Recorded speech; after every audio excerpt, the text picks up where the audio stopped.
dito eh. Yung kainan. Oo nga, yung kainan. Naiinis ako sa Opo. Ang lapit ng kanila. Oo nga. Tignan mo, dito na tayo daan.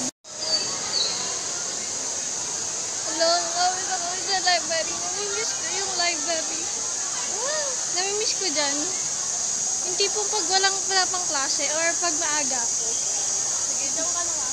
Diyan ako muna tumatambay. Ito yung Charlie Del Rosario building. Pinangalan yan kay Charlie Del Rosario. Yung nawala nung martial law. Tama ba? Hindi ko alam kung anong isinasagawa dyan sa building na isinasagawa. Diyan po tumatambay yung mga aktivista. Parang dyan yung mga office ng mga aktivista. Yun naman yun, mga aktivista yan. Saka yung nila, publication ng mga aktivista.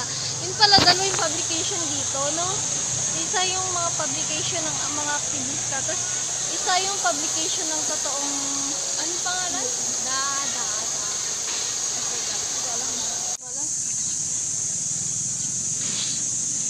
Shaking ng video. Parang parang naging gubat na ewan.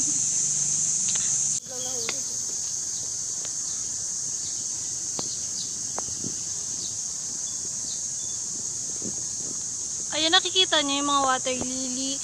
Parang nung pumunta kami dito, wala pa yan eh. Ayan o, gumagalaw sila. Napapansin niyo ba? Tapos ito, anong tawag dyan, Luis?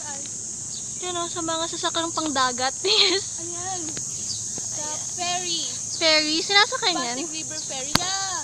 Sinasakay niyan papuntang. Bakit nakastuck lang dyan? Kasi may Santa Mesa Station, yung ferry. Ah, yan yun? Oo, alam Yan yung station? Oo, baka dyan.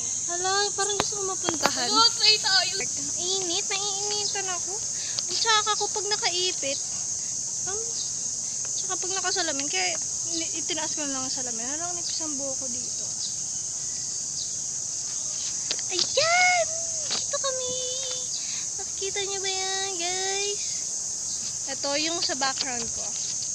Ang liwanag ko. Yung background ko, ayan.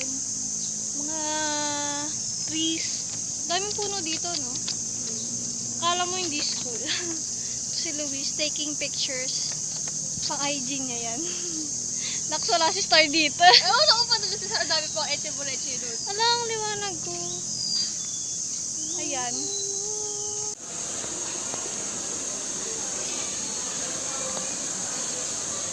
So, ayun lang. Dito na nagtatapos ang aming tour sa Payopay. Hindi namin masyado na-explore. Oh, kasi baka pumunta na namin yung classmates namin.